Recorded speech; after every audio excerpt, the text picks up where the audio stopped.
ইসলামী bank news top 10। নাশকতাকারীদের বিরুদ্ধে দেশবাসীকে রুখে দাঁড়ানোর আহ্বান প্রধানমন্ত্রী শেখ হাসিনার। ক্ষতিগ্রস্ত মিরপুর 10 মেট্রো স্টেশন পরিদর্শন।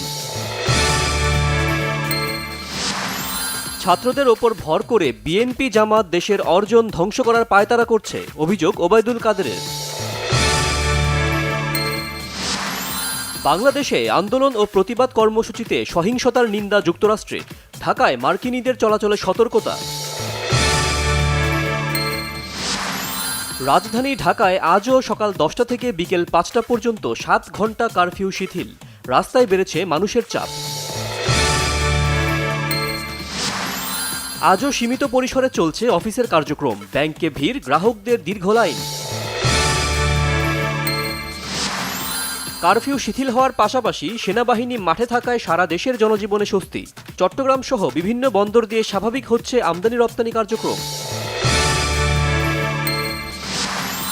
জনপ্রিয় ব্যান্ড মাইলসের অন্যতম ভোকালিস্ট সঙ্গীত শিল্পী শাফিন আহমেদ আর নেই, হৃদরোগে আক্রান্ত হয়ে ইন্তেকাল করেছেন যুক্তরাষ্ট্রে।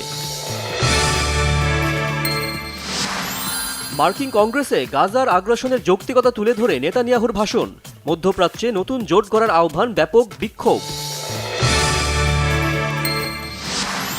গণতন্ত্র রক্ষায় জাতীয় ঐক্যের আহ্বান জানিয়ে আসন্ন নির্বাচনে সম্ভাব্য প্রার্থী কমলা হ্যারিসের প্রতি শুভকামনা জানিয়েছেন মার্কিন প্রেসিডেন্ট জো বাইডেন।